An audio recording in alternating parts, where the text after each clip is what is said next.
Morning, folks. Bobo back with you again here at 3 Zen. So every year about this time, I pull out my Christmas playlist and begin to listen to Christmas carols as I'm out and about. This year being no different. The favorite Christmas carol I have on that playlist is one that I've listened to for years. I can't imagine when I first heard it, back in the early 50s maybe, I don't know. It's The Littlest Angel by Bing Crosby. And I like it because it really speaks to me in so many ways. This year being no different. And if you haven't heard it, it's a Christmas carol. It's a story about the littlest angel, 4 years old. And when the birth of the Christ child is mentioned, all the angels gathered and presented gifts. Just fabulous gifts made out of gold and silver and everything else you might imagine. And the littlest angel, all he had was a box that he had brought from earth. And in that box was a butterfly with golden wings, a little piece of a hollow log, 2 shining stones from a riverbank, and a worn out strap from his faithful dog. And I don't know, it just struck me. So he sets this box down at the feet of the Christ child with the other gifts. And then he walked off to the side and sat down and cried because his gift was so meager and bare. Well, as the song continues on, the Christ child picked his gift out of everything else and blessed it, and it rose to become the North Star. And that Christmas carol just speaks so loud to me. I love that story. So, 12 years ago now, I was living alone come Christmas time, and about this time, I suppose, I began to think about gifts for my children, my 2 children, and their spouses, and my grandchildren.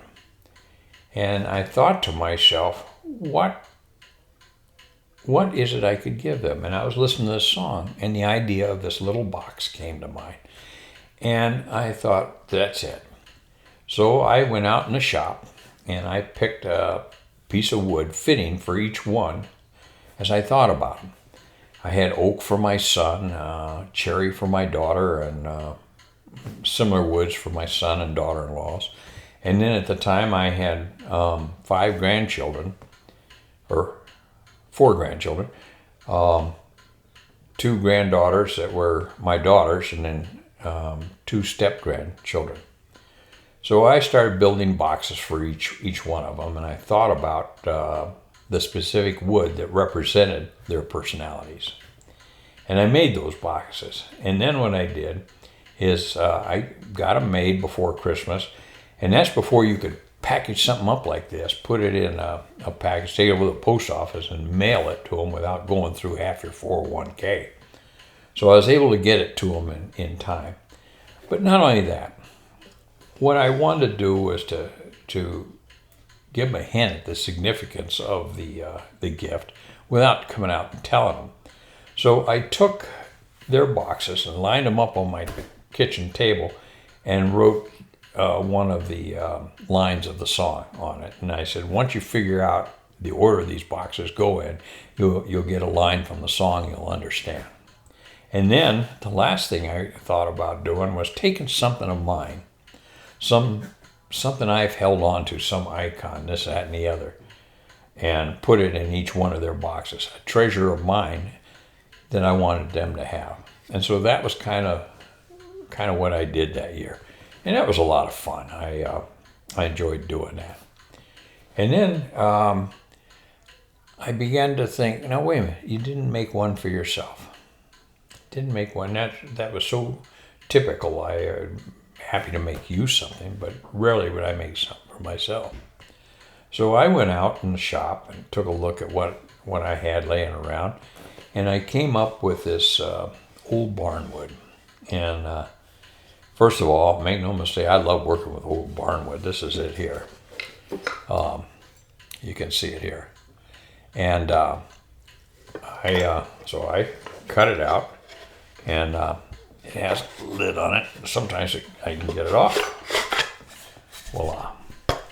And I took some of the things that mean something to me, like the butterfly with golden wings, hollow log, 2 shiny stones, and so forth.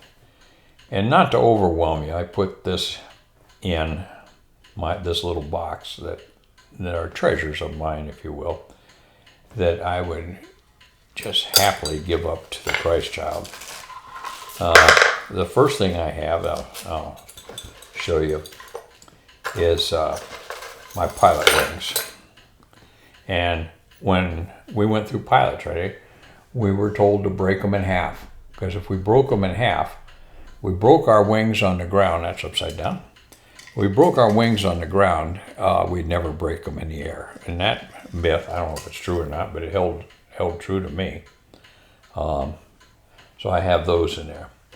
I have a Hamilton watch. Now this is a crank watch. You sit and you crank it. Actually, it continues to run today. So anyway, I have this old Hamilton watch that my grandfather gave me when I turned 12 years old.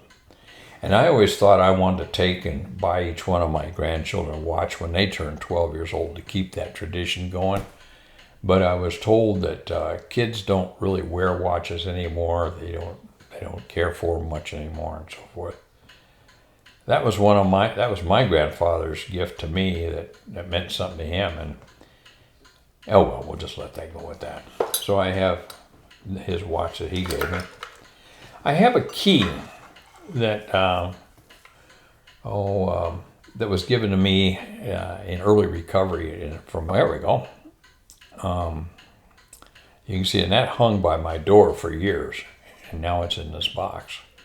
And the key is the key of willingness, which is very critical in recovery, because if you're not willing to do certain things, you virtually can't recover. There's just not a lot in it. And then I have my gold key. Some of you will recognize this.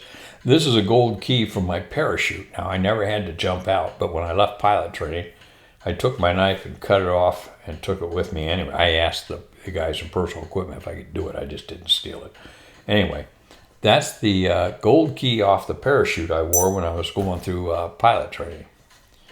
And then next in here, I have a copy of a pen that I designed for military brats. And what it is, it's a dandelion on a pen on a black background surrounded by a dog tag chain. Now the dandelion is the official flower of the military child.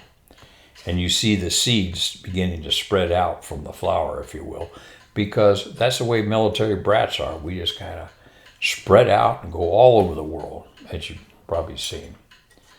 Then I have a couple of pictures in here that are, I have a picture of my daughter and I, Dana, that when I retired from, or one of my Finney flights, I had about 3 Finney flights. But on this one, when I was on my way down to Australia, I took her out and let her peek in the airplane. And then I have this one of my son, I can't figure out where this camera is, on the day he soloed, when he was learning how to fly. And then I have one of my grandmother that so she was so instrumental in me, and this is her and of my son Keith, before she passed. So that means something to me. And then in here I have a coin that, I have several coins from the service. It's a coin of, you turn this the other way than what you think. Anyway, it's a coin from Charging Cheetahs. The other thing I have in here of interest is a 24-hour sobriety coin. 24 hours. I've got 30 years of sobriety now, but I carry a 24-hour coin because if I don't stay sober that 24 hours, I won't have a week, I won't have a month, I won't have a year, and I certainly won't have 30 years. So that kind of keeps me grounded and keeps me humble, if you will. And the last couple of things I have that mean a little bit to me is I have a couple of patches here. I have the cheetah patch from the 560th Flying Training Squadron. God, I loved flying in that squadron. I loved the job of teaching guys how to be instructor pilots. I just loved every bit of it. And I have the 3Zen 50th anniversary patch commemorating the return of our POWs, the 50th anniversary of their return. And it pretty well ties it up. Get this stuff all back in here. Last thing I have is a glove from my last flight. And it still fits. It still fits. So I got work to do outside. I suppose I could wear it, and then I wouldn't have to worry about anything catching on fire. But that's getting beyond the scope of the thing. So that's what's in this little box. That someday maybe I can sit with the others when it comes the time. I also, on the back of my box, I wrote a little inscription that I'll leave you with. Happy birthday, Jesus. And I think that's what I'm going to say and leave you with. So that being said, God bless all of you this holiday season, this Christmas season. And thank you for tuning in. This is Bobo, Base Gear. Stop.